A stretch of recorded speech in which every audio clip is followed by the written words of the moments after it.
This episode of Comics for Fun and Profit is brought to you by CGC, the comics grading company. We'll take your cherished, beloved comics, and we've got somebody that we got off the street working minimum wage, never seen a comic before. We'll train them up. And in 6 to 12 months, you'll receive that comic back with a grade that you can take to the bank. It is verified. Hey, we may have dropped it in shipping. It may have fallen out of the box. We may have stepped on it. We may have actually done some serious damage to your comic. But we'll reflect in the notes. But you know what? Then you'll have a grade you can be proud of. And you won't have to do the pesky grading all by yourself like a heathen, like a caveman does. You won't have to actually grade your own comic. So hey, trust CGC, the comics grading company, to give you what you could give yourself. Just thank us. We're CGC. Time for a break from our show to pay the bills. Check out beacons.ai/comicsfunprofit for all the C4 FAP links you could ever need, all in one place. You can provide feedback, listen, support, share, enjoy these. We have our Patreon there. You can buy us a beer or a coffee. You can check out our Instagrams, our Twitters, our Facebooks. Check out our YouTube page. You can email us. You can listen to our podcasts on Patreon, if you're a subscriber, on Apple Podcasts, Spotify, on Podbean. We have Google Podcasts on there. We have an Amazon wish list. You want to buy Kyle and I something? Fine.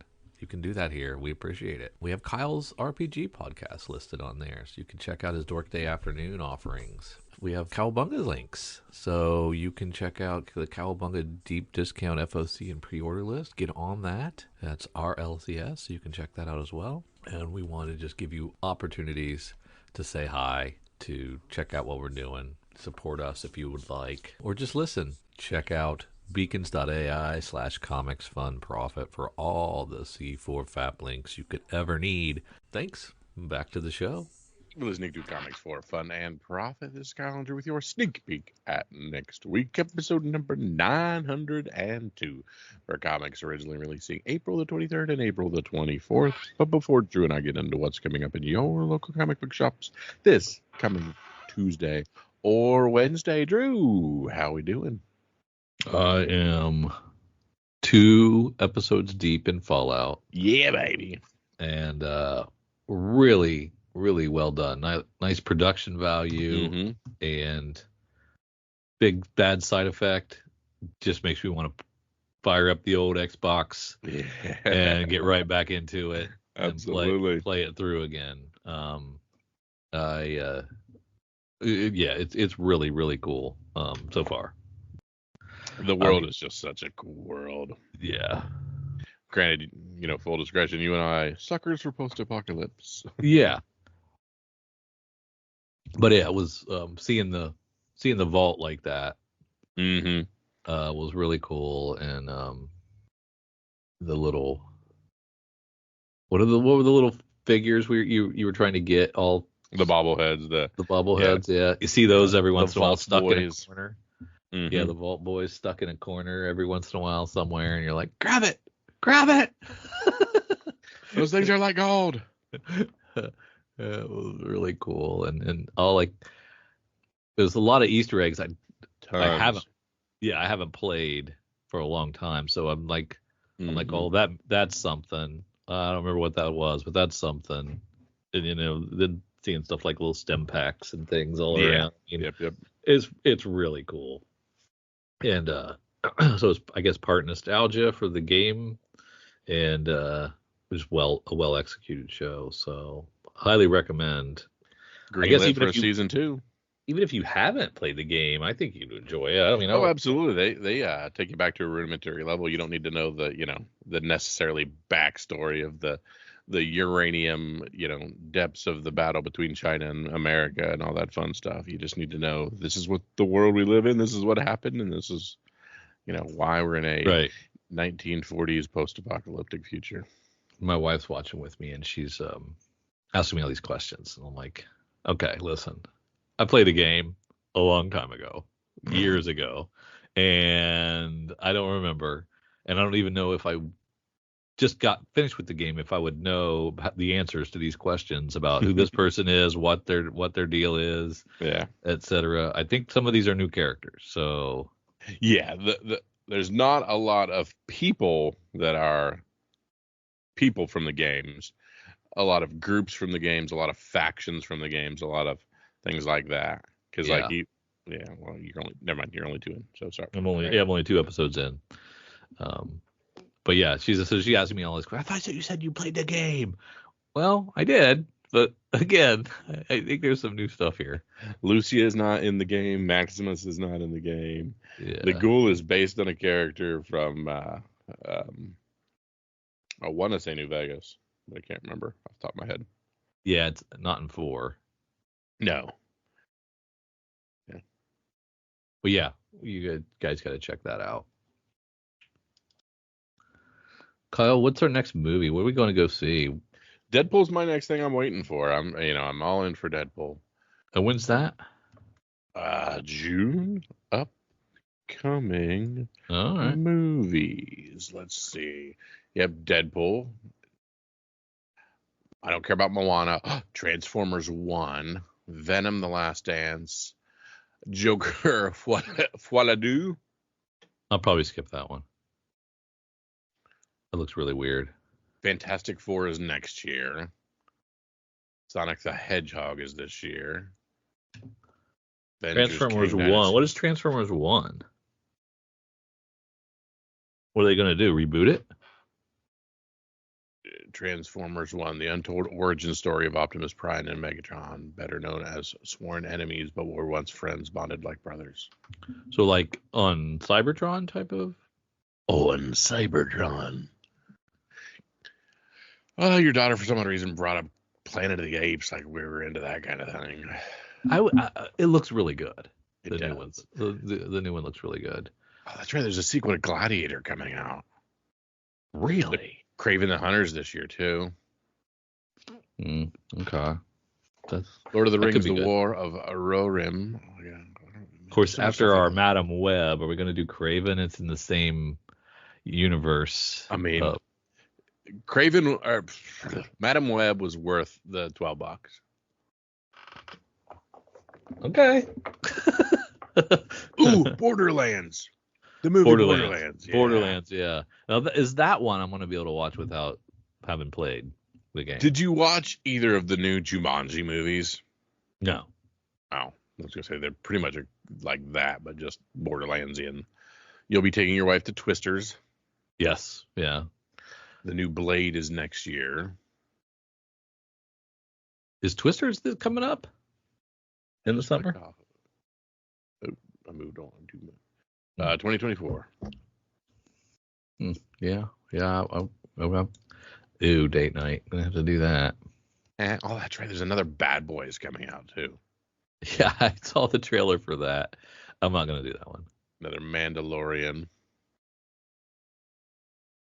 That's in the theater though? No, but that just popped up as something upcoming that I'm interested in. Gotcha. Excellent. We've got some options. Yeah. The new Mummy. No. It's May 7th. Is it with what's his face? I think so. Oh no, they were re-releasing the Mummy. Never mind. Oh. Putting it back in theaters. I forgot they're doing that kind of dumb thing. Yeah. I don't know if Mummy is rewatch. Yeah, I don't know. Yeah, in the theater worthy. Is it? It was okay. I don't remember being great. All right, that's enough. That's enough Planet of our Planet of the Apes is May 10th. Yeah, that's probably the next one. With an option. That animated If movie from Disney, I'll end up drugged to that. Hard pass.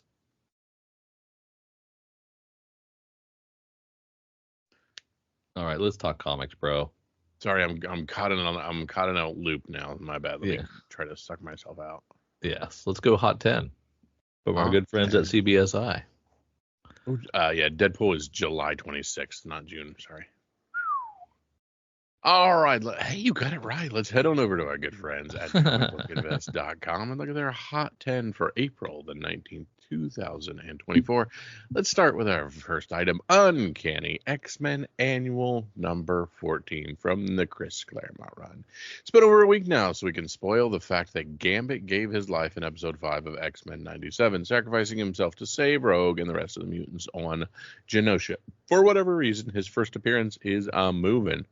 Most refer to this as the first cameo appearance, but regardless, this one is gaining more and more steam than the alternative, as Rawls are now averaging more than $40, which is up from the $20 to $25 of the last few weeks. The high Raw sale was closer to $60, and the CDC 9.6 newsstand even sold for $500 this week.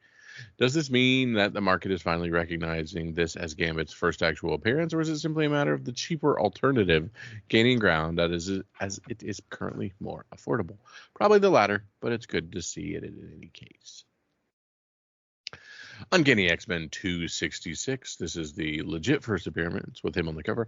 Yes, Gambit is selling this week, and this is absolutely the market's favorite book for his first, as it features him on the cover and was supposed to be released first. However, supposed to and what actually happened are two completely different things. Prices and volumes remain pretty consistent the last couple of weeks. Rawls are still $150 to $200. CGC 9.8s are $700 to $750. That said, this still makes the list because we are seeing bigger gains in lower grades. A CGC 9.6 hit $330 at auction, which is up from about $250 on average prior. Folks are buying what they can afford, and that is raising the floor on typically ignored CGC mid to high grades. So, Drew, it's not all about the 9.8s anymore. Congratulations. Well, since those 9.6 just makes up the numbers, I mean, that's probably why. Oh, I lobbed you a softball inadvertently on that one. My apologies. People have realized that those numbers are meaningless. They don't mean anything. How dare you say numbers are meaningless? They mean everything. At rank 3, Marvel Team Up 14, written by Robert Kirkman. I admit I missed this one last week. Thanks, Spider-Verse. But prices continue to reach new highs even this week. The volumes are down, but the prices are definitely up. Granted, most of the heat was generated by the Spider-Man fill-in character, Agent Spider, appearing on the Amazon animated series, reminding folks about this crossover. But this has been a pricey book for a while now. Prices surged the last few weeks, leading to some of the high sales we saw this week, including a Raw hitting $275 and a CGC 9.6 surpassing $900. At rank 4, I can't speak this evening, so please, everybody, bear with me. It's great for a podcast. Shut up. I look great, though, but nobody knows. Earth X 12. This has been selling pretty strong the last few weeks since the announcement, but while it dropped off last week for basically maintaining its price and volume, this week it finds itself back on the list thanks to some high spikes reaching about $100. Despite all the internet rhetoric complaining about the casting, it seems the majority of collectors are still buying into this character. That's the whole Silver Surfer thing, Drew. Oh, yeah. Spider-Woman 6, the 1 in 25 Ricky Agawa cover. A decent amount of copies sold this week at nearly a dozen of this 1 in 25 variant. But this one stands out as most new 1 in 25 incentive variants sell for under ratio at 10 to 15 at days of release. The reason this Ricky Agawa cover stands out is because it has exceeded those expectations and is averaging $40 this week, hitting even the highs of 50. Listed copies are still seeking between 40 and 80, so we will see if this can maintain that price or will drop, as many tend to do that. At rank 6, Transformers number 1, baby, up from about $15 average previously on the cover A. It seems news of a G.I. Joe Transformers crossover movie have folks gravitating towards the current Energon universe rather than the previous crossovers at Marvel, Dreamwave, or IDW. While not much is known about the focus of this movie, the current popularity of the current Energon universe may make this the best bet out of all the crossover options. It is also possible the new Transformers 1 trailer has also spurred more Transformers interest. or perhaps it's a combination of all of these reasons. Whatever the case, Transformers are killing it. At rank 7, Fantastic Four, Life Story #1, the Mark Russell, Daniel Acuna book. Climbing off the outside looking in list to the big show, this series is seeing more and more interest as it is supposedly one of the inspirations of the new Fantastic Four movie.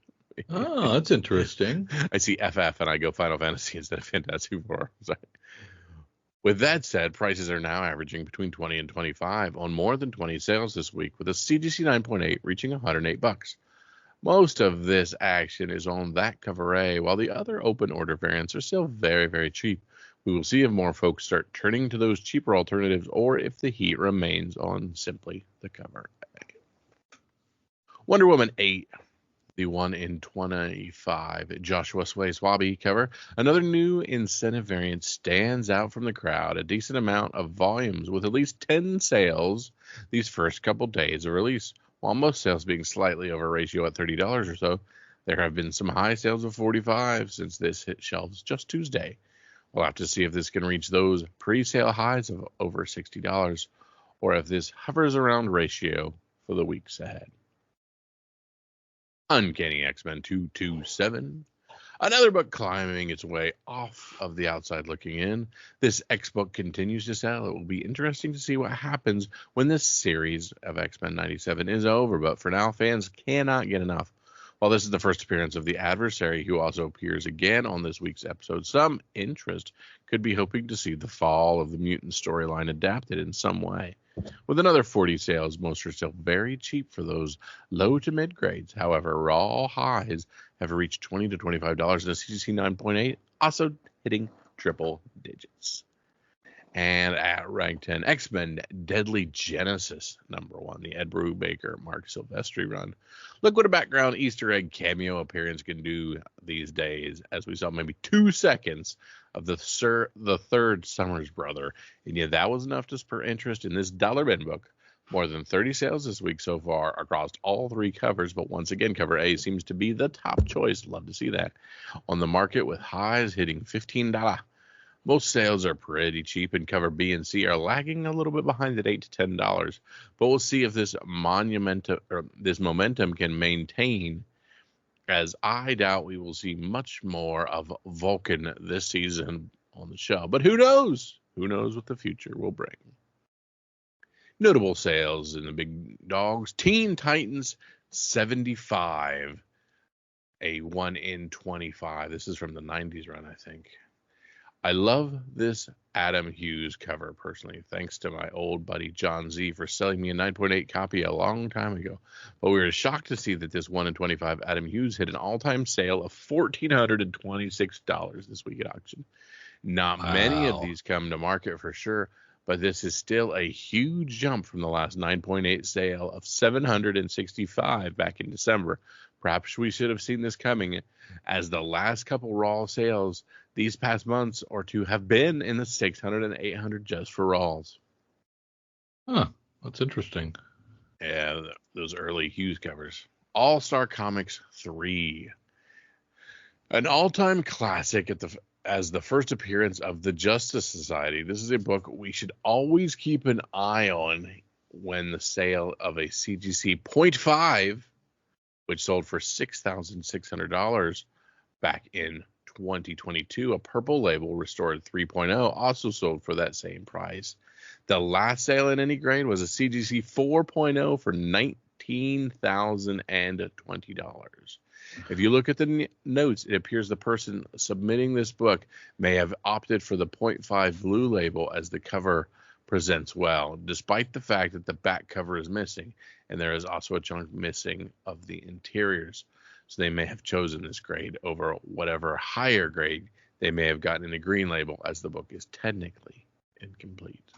Yeah, I was wondering, because I looked at it, was like, that does not look like a 0.5 to me. I would crack that fucker right out of that case and put it in a clamshell or something, and because it does not look like a 0.5 to me. Yeah. But yeah, it must be some stuff on it. Back cover missing, large piece missing from page 25. But that's your blue label. See, that's how CGC gets you. Speaking of how CGC gets you, let's head on over to DC Connect and see how they're going to get us to buy books in July with their May solicit. And we've got Absolute Power as the DC blockbuster on the cover. As we scroll through a few things, let's start with Absolute Power Ground Zero #1, written by Mark Waid, Joshua Williamson, Nicole Maines, and Chip Zdarsky. That's a lot of people for 48 pages. Yeah, it is. As the DC Universe braces for the absolute power blitzkrieg, the key to capturing metahuman powers on planet Earth will last be unlocked.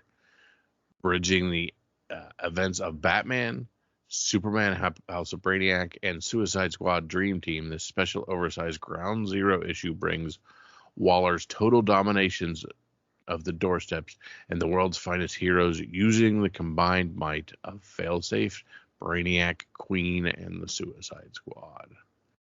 I don't give a living crap about any of that. I like Batman. I was going to say I like Batman, but it sounds like he's a tertiary character. Absolute Power #1, written by Mark Waid. Art by my boy Dan Mora, though, so that's dope. Yeah. The Trinity of Evil has won. Cool variant covers. There's a Resistance variant cover with a bunch of character layouts on it. I really like that.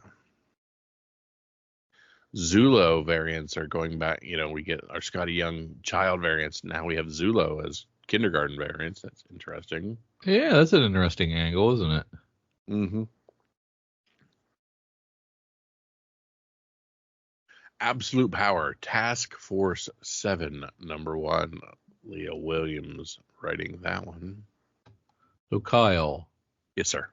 Absolute Power or Blood Hunt over at Marvel? Blood Hunt. Okay. Yeah, I at least had a little bit of interest in that. This Absolute Power is just not doing it for you. So far now. Absolute Power, Task Force 7, #2, double shipped on this one. Written by issue 2, written by John Layman. Oh, I'm sorry. Triple shipped. Triple shipped 3 books of this. I don't know how many book series. Jeremy Adams writing issue 3. So triple shipped, different writers on all of them. Why not just make them different books? Oh, well. And a very dope cover for Absolute Power Origins #1. Is that just a photo cover from something? Cosplay? That's I don't know. It's very interesting. It doesn't say it is. It just says it's a cover. That's an interesting art style. Yeah, very photorealistic. Yeah, very AI. No, I'm just kidding. Yeah, possibly. Superman 16 is an Absolute Power time. Dude, that Cho Zatanna variant is awesome. Oh, they're all Zatanna variant now. Well, the Lobos is also Zatanna. And then I guess the other one is. Yeah, I guess there's 4 of them. Yeah. So she must be in there. Yeah, she's on the cover right too. It took me a moment to see her. Wonder Woman 11, also an Absolute Power tie-in. Batman hits 150. Yeah, Batman 150 Absolute Power tie-in. Not great covers.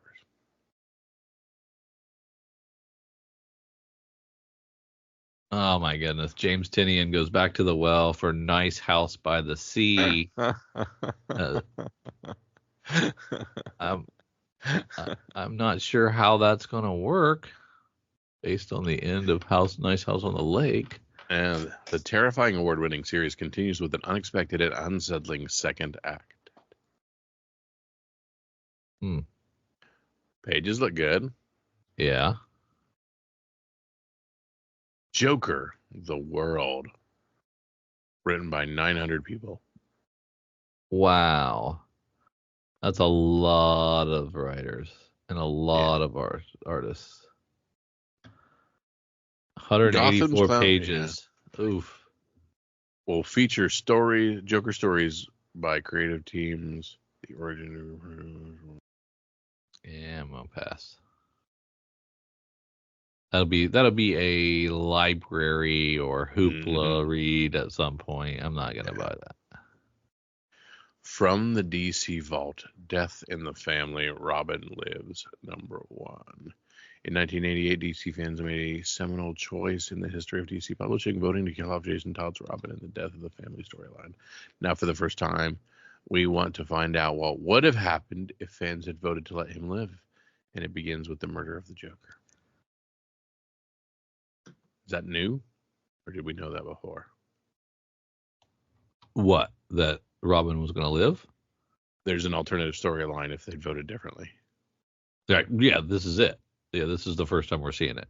This is the first we're seeing it. Cool. That's cool. Yeah, Find out that all the story fans have wanted for more than 30 years. Yeah, I guess Photo read that. Yeah, you remember they reprinted Death in the Family, and they've included in the 4th issue those pages that would have had him living had they voted the other way. So you could see what those pages were because they were hidden for all this time. Gotcha. And now they're just going to extrapolate and keep going on the storyline. Elseworlds. The Elseworlds relaunch continues with a bone-chilling Dark Knights of Steel chapter starring Deathstroke. I like putting Deathstroke in Dark Knights of Steel. That's cool. And their Elseworld titles are just like, hey, we're just taking characters and putting them in places they shouldn't be, right? Yeah. That means not in the continuity if you care about continuity. And Dark Knights of Steel was fun. So I'm curious if it's really connected or just in that world. Looks to me like it might just be in that world and not really part of that story. Yeah. Which is fine. Batman, Gotham by Gaslight, The Kryptonian Age 2, Detective Comics 1087, Batman and Robin 11, a new arc starts on Dinosaur Island. It's a great book. Nightwing 116 with Dead Man on the cover. Issue 300 was so good, Kyle. Really, Legacy 300 was really, really good. Of course, they've all been really, really good. So enjoy those Tom Taylors while we can enjoy those Tom Taylors. Batman the Brave and the Bold 15.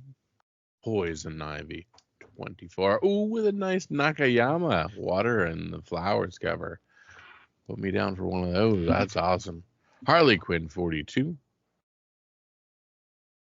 Red Hood the Hill 6. Catwoman 67.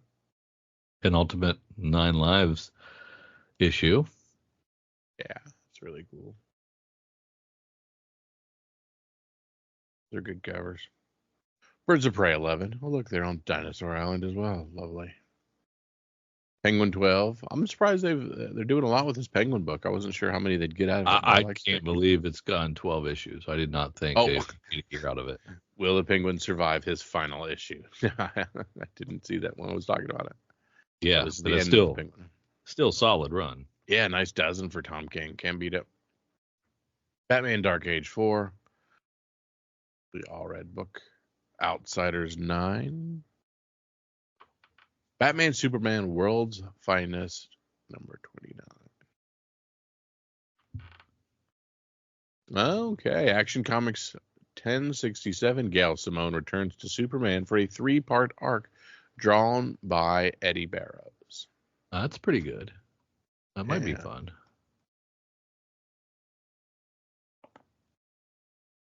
Power Girl 11. Shazam 13. Sinister Sons on issue 6 of its 6-issue series. So Sinister Sons origin revealed in the final issue. I'm not reading any of that. And Kneel Before Zod 7. Flash 11. Titans 13. Green Lantern and 13, some cool covers on that. And we're back. We are all the way on the 33rd physical page, and we're back to Absolute Power tie-ins with Green Lantern 13. And Green Arrow 14 is an absolute. Why are these not up there with Absolute Power? Yeah, I don't know why you're not booking all the Absolute Powers with everything. It doesn't make sense. It doesn't make any sense. Yeah. Blue Beetle 11. What is next for Jaime Reyes? I mean, the whole reason you do tie-ins Mm-hmm. is to goose sales of these other properties. In for a penny, in for a pound. Yep. So you're like, so why would you not put them all together and say, hey, shops, buy all these so you can get the whole story, right? Yeah, I'm with you. Why would you? That makes no sense. Makes no sense. My Adventures with Superman 2, which is set between seasons 1 and 2 of the hit Adult Swim series. Facsimile, Tales of the Teen Titans 44, Facsimile Edition. This is my first appearance of Nightwing. I have 2 copies of this book. I love this book. This is not the first appearance of Nightwing. In his disco outfit, I apologize. Oh, is it? Yeah, this is the first time. Yeah. With the Titans having been betrayed and captured, Dick Grayson dons a new costume and a new identity as Nightwing. Why are you trying to tell me about Nightwing shit? Oh. Come on now. I didn't think this is also the origin of Deathstroke. I thought the Judas Contract was something that was like its own thing. I didn't realize it was also Nightwing's first appearance. Judas Contract is a 3-issue series within that Tales of the Teen Titans. Yeah. Well, look at that JLA #1 facsimile. That's a great cover. That is a nice looking book there. Crisis on Infinite Earth 4 facsimile edition. Zatanna, Bring Down the House #2. Mariko Tamaki writing this book. So DC's doing Crisis facsimiles like Marvel's doing Secret Wars facsimiles. Yeah. Jenny Frison doing a bunch of variants. So Jenny Frison is doing the 1 in 25 variant. Jenny Frison and Ariel Diaz are doing the other cover variant. Or no, Frison's doing one, Diaz is doing one. Frison's doing the 1 in 25, which is just a trade dress of the other one. Never mind. Looks pretty good, though. Looks very good. The Boy Wonder 3, Damian teams with Red Robin. We have 5-issue series. John Constantine Hellblazer, Dead in America #7.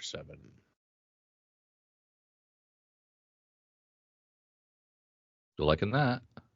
This Land is Our Land, a Blue Beetle all-age softcover story. Pass.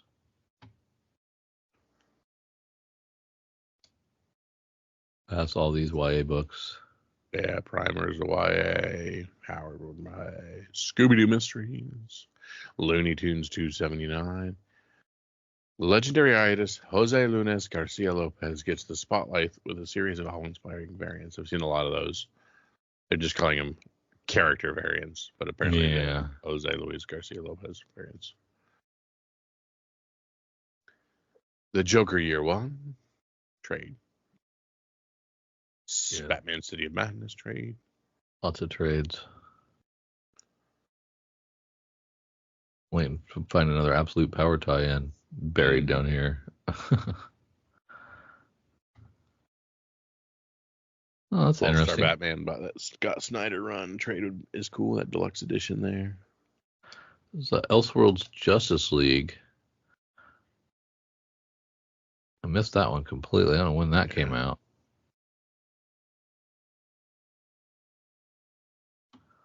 Huh, I wonder when that happened.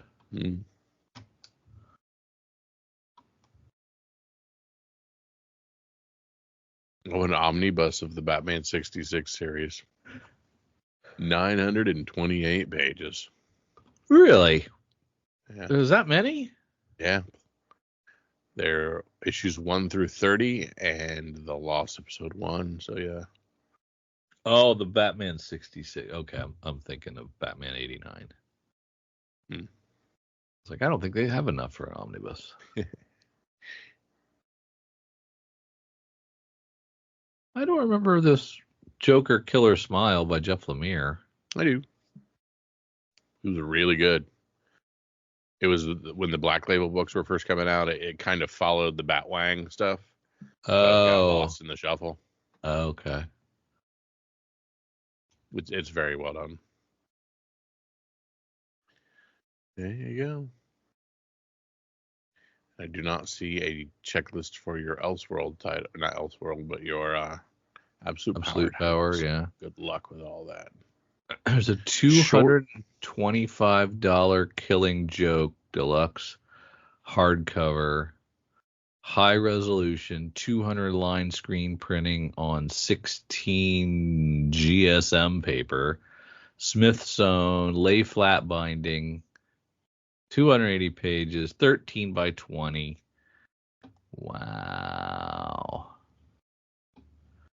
It has the complete Killing Joke, also An Innocent Guy, Batman Black and White 4, Mystery in Space 115, The Outside 18, Heartthrobs number 1, Batman 400. More than 100 covers, including Wonder Woman and Animal Man. Scanned at actual size from the original art, the book is the definitive collection of Boland's DC Comics artwork. So it's all Brian Boland stuff. Mm-hmm. I love it, but it's got to have the cover with him in the camera. Yeah. Well, they did 40 covers of printings for that, and I'm sorry, did I misspeak? I'm sorry, it's not. It just isn't gonna work. Not negotiable. That classic cover. No, yeah, you have to have that. When you say Killing Joke, I immediately flash to that camera cover. I love it. Yeah, all right. Well, everything else looks pretty good. Yes, 100%. I just don't. I don't think I have $225 laying around, or half that for that book. But anyway, it looks cool. Mm-hmm. Vade cool. You know what else is cool? I'd read it. You crack her open and read her? Yeah. What else is cool is heading on over to our good friends at Cover Price and checking out their weekly top 10. Yes. And of course, the number one book. I'm excited. Teenage Mutant Ninja Turtles Last Ronin number 1. Paramount came in hot with announcing 2 huge movie properties at CinemaCon 2024. The first was Transformers G.I. Joe, which was already a surprise enough. The next announcement blew away the fandom, a live adaptation of The Last Ronin. Not only that, but the film will be rated R and will reportedly be bloody.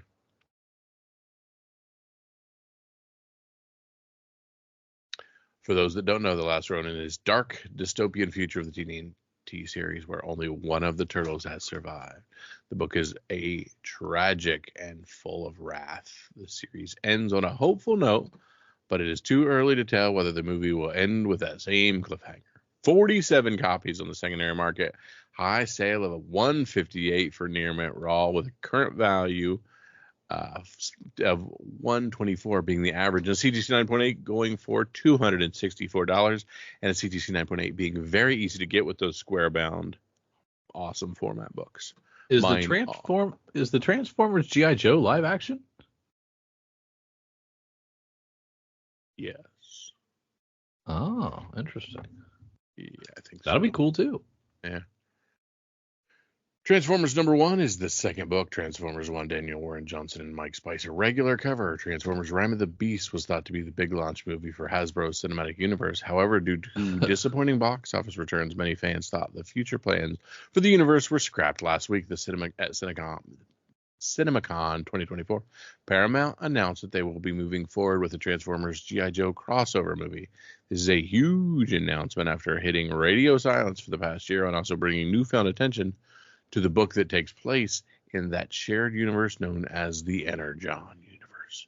Tracked 17 copies, high sale of $22 for near mint raw. CGC 9.8 going for $72. At rank 3, we have Uncanny X-Men 266. This is Gambit with Gambit on the cover. 46 copies sold, $750 for a CGC 9.8, $150 for near mint fair market value. Earth X Volume 1. This is, of course, Silver Surfer Shalabal. Yep. 53 copies, Drew. $80 for Near Mint Plus, settling to $35, but the high sale was $80. Crazy.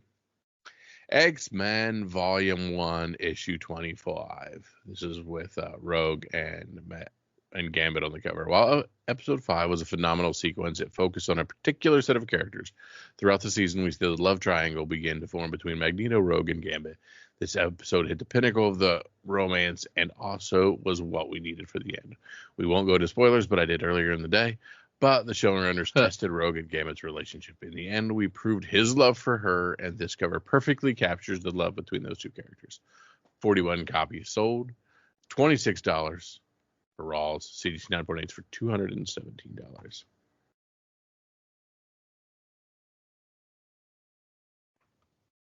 X-Men Annual 14. This was again the one that we were debating on the first appearance.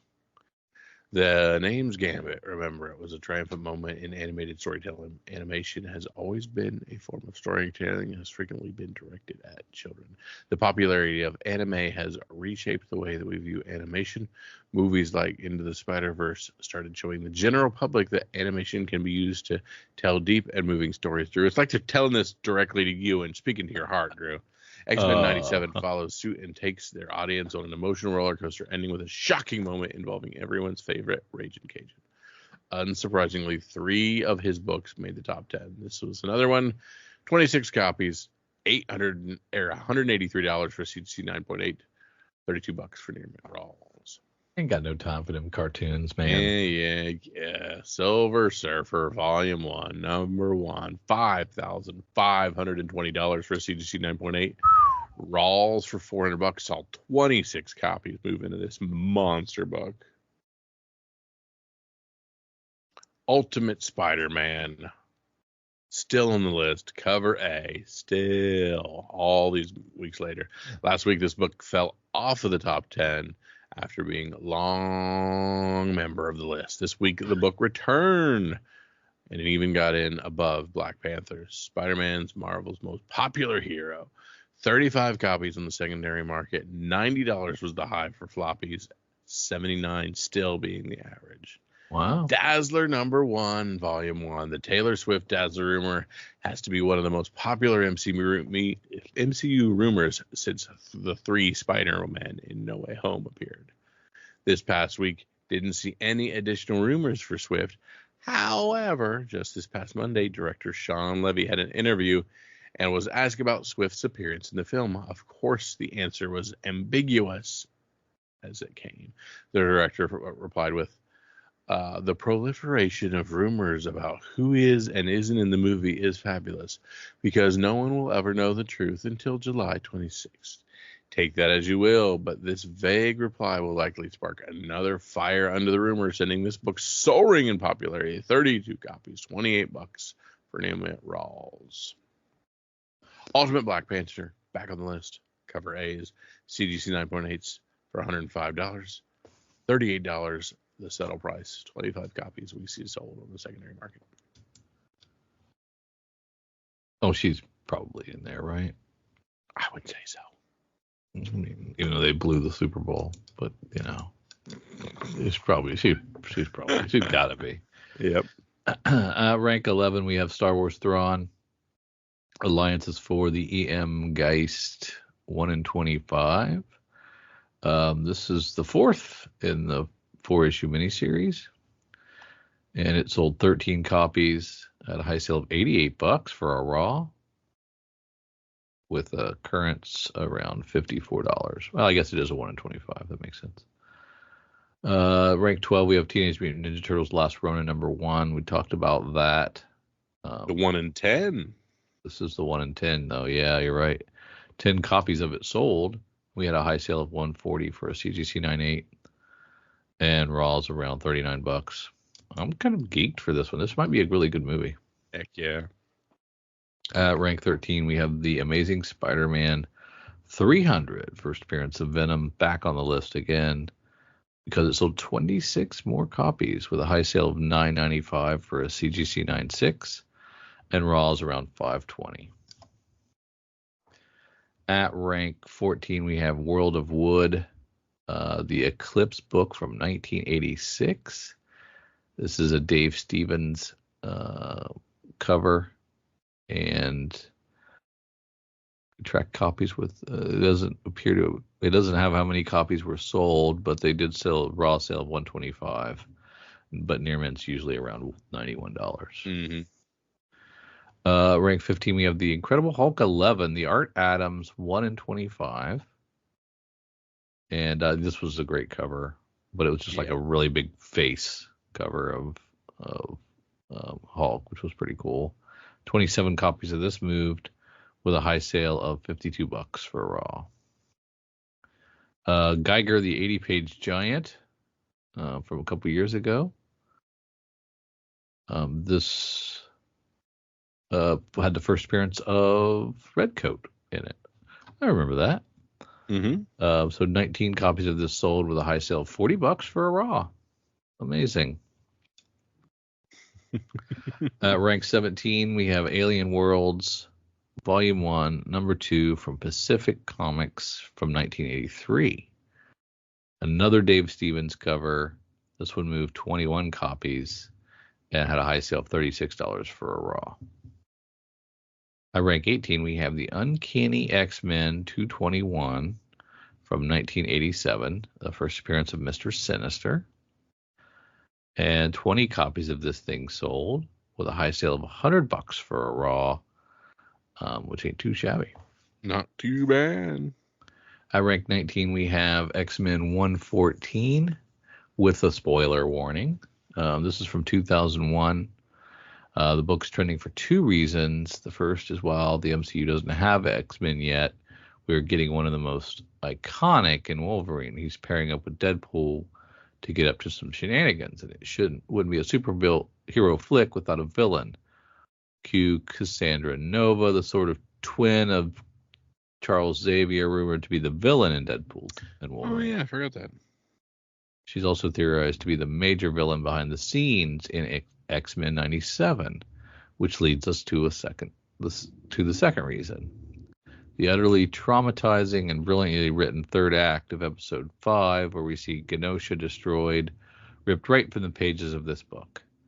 Patience is required with this one, but the aftermarket isn't holding back. They're picking up copies at a good clip. 31 copies of this sold, $144 for a CBCS 9.8, and raw is around $20. And at rank 20, rounding out our list, is another Alien World, this time issue 4 from Pacific Comics in 1983, another Dave Stevens cover. 15 copies sold with a high sale of $3.95 for a 9.8, and current raw is around $43. I'm looking at these covers. They're kind of throwbacky, aren't they? Mm-hmm. I guess I get it. I guess I get it. Sounds like I don't get it. No, I think I do. It's like a throwback to an old style of comic bookery. That's kind of cool.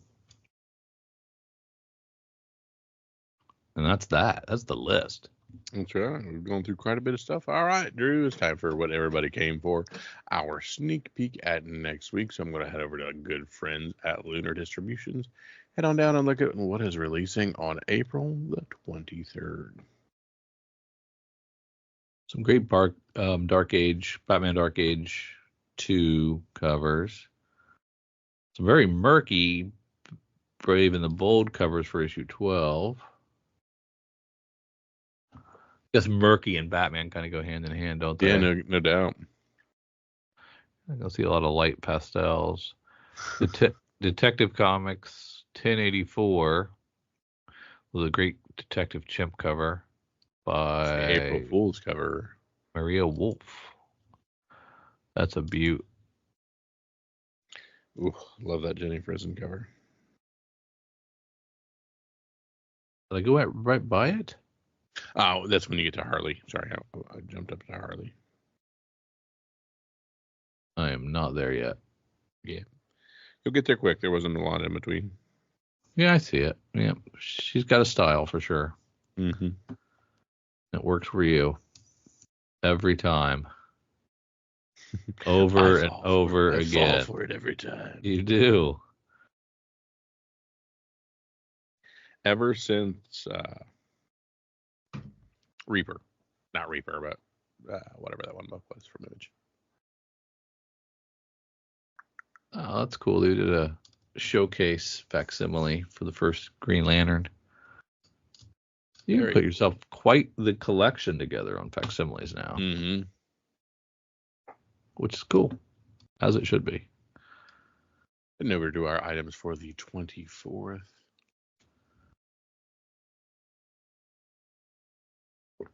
Oh, they're collecting the call. That's really cool. And there's Deathstalkers from Vault Books, presented by Slash. The cult classic warrior hero Deathstalker bursts into the comic scene from an all-star lineup of creators, including Slash from Guns N' Roses, writer-director FX wizard Steven Kostansky, we know from Psycho Gorman and The Void. Deathstalker finds it. Yeah, I don't know. It's the first time hearing about this. Deathstalker finds himself once again caught between forces larger than himself. A virgin-worshipping cult, a sorcerer hell-bent on saving the world through mad science, and the pissed-off army of the Abraxan Kingdom. Tim Seeley is also writing this.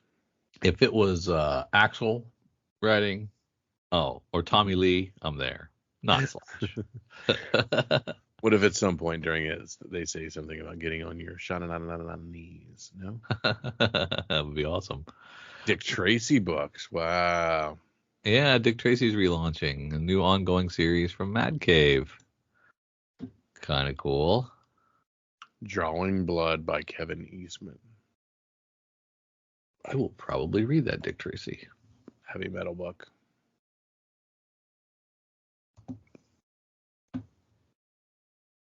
Wait, hold on.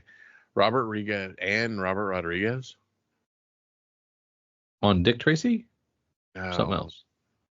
On Drawing Blood, this book is, yeah. Very nice. I don't know. Robert Rodriguez is one of the cover artists. I saw Kevin Eastman and Robert Rodriguez, and I was like, oh. So it was the Fero #1 second printing, a Halloween homage, or something else? Yes. Okay. Fero, yes. And then Nightmare on Elm Street is the Fero #2 B cover. All right. I will take your word for it. Monstrous 51. Got to read more Monstrous. I do? No, I have to. Oh. Mythologies and Apocrypha is a Tim Lane book.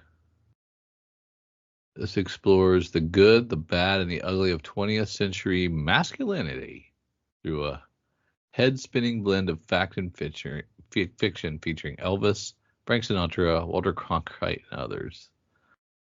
All right. Nope. Yeah, you're wacky, dude. What book was that? That was called Mythologies and Apocrypha.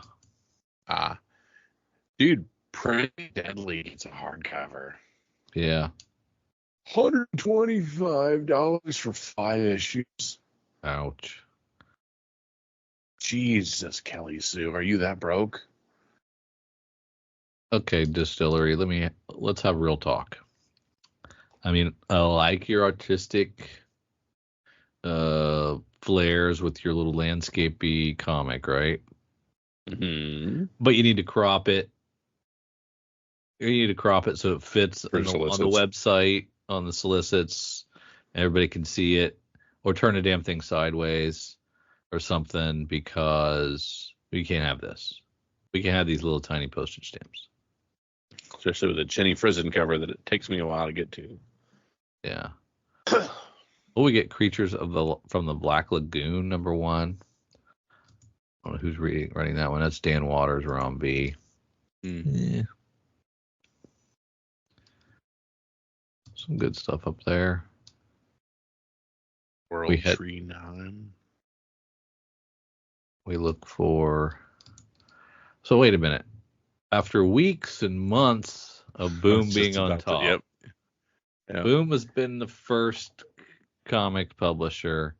And Image has been the bastard child mixed up with all the other. They haven't even been ruffians. They've been down in the bottom back half stuff. What is going on? Is there a new contract? If you look, they changed it. Like if you look at last week's, they were up there as well. So they were. I don't remember them being up there last. I don't remember. No, they weren't last week. But if you go to the 17th, which is the one we went over last week, they've put them retroactively up in their own section. That's just whack. Yeah. Convention exclusive Witches hardcover #1, volume 1, collecting Witches 1 through 6. Gosh, Witches was so good. Yeah, it was a good one.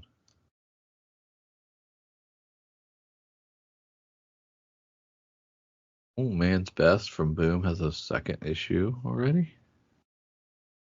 I don't remember reading the first one, do I? Oh, I think I did.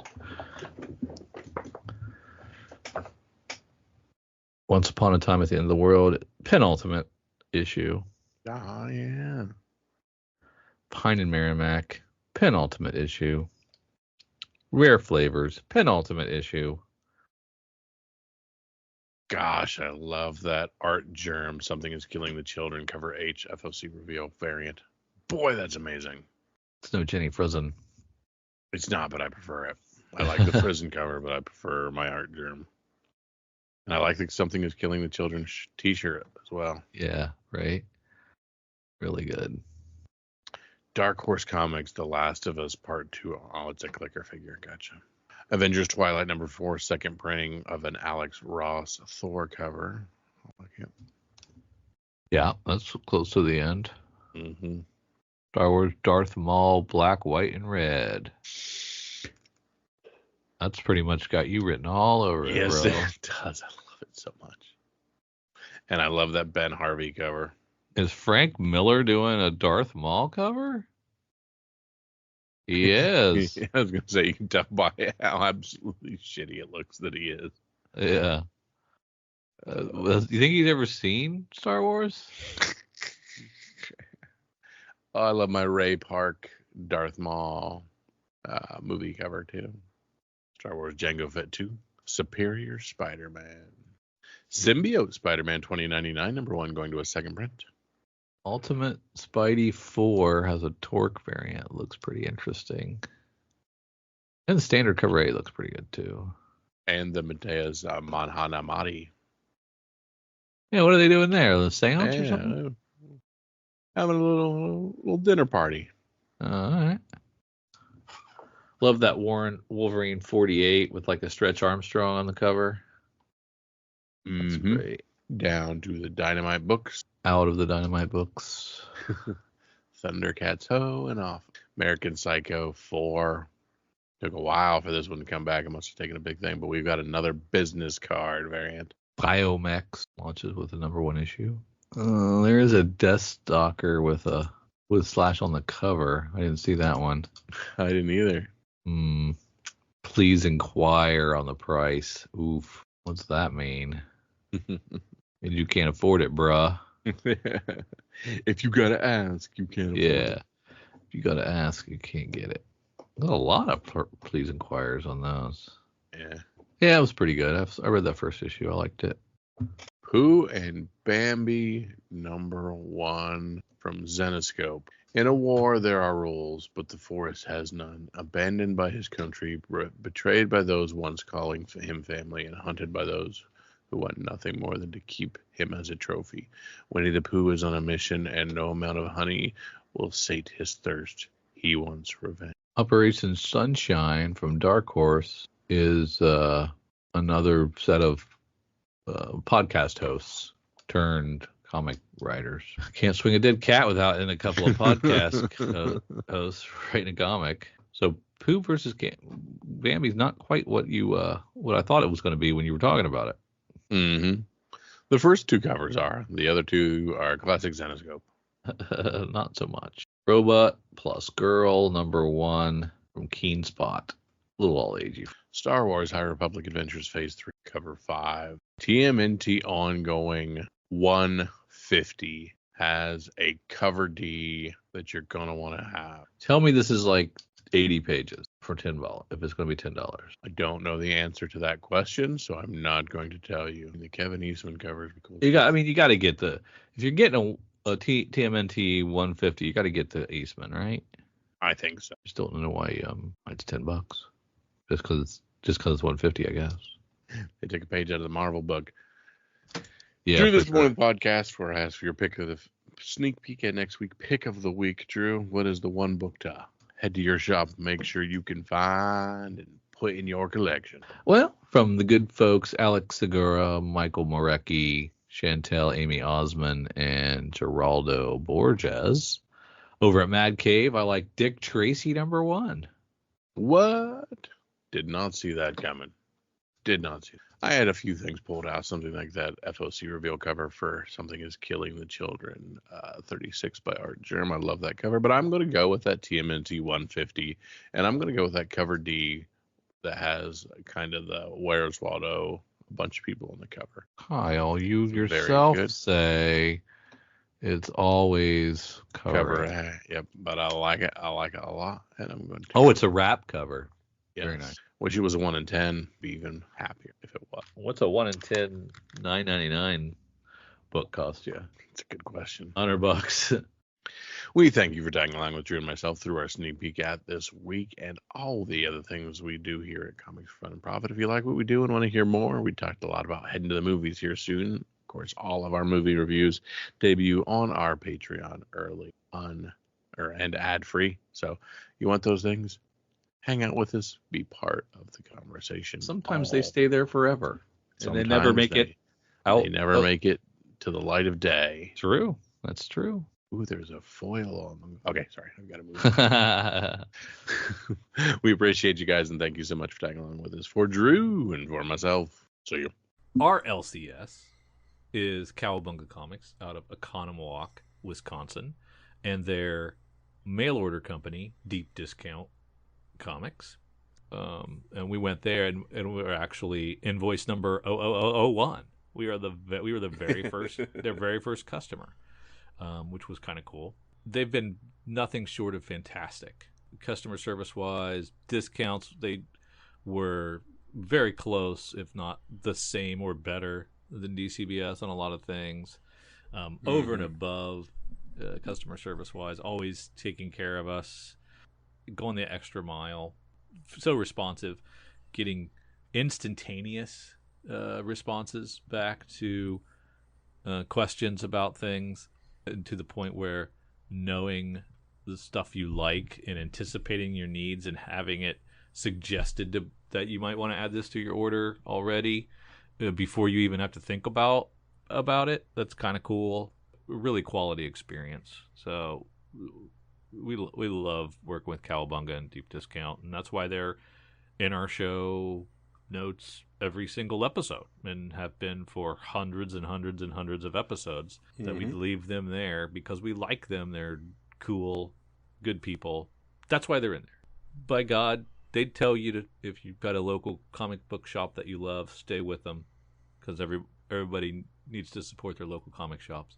But if you're looking, check them out. You can check them out in the show notes. There's plenty of ways to get a hold of them. Either get on their list, just so you can check and see what kind of FOC and pre-order stuff they have and the discounts, and they'll send it to you each month, get you on that email list. And you can check out their shop, because they have a great shop of exclusive Cowabunga variants. Amazing stuff. Yes, they've always been there for us, and we take them for granted. So there you go. Now you know.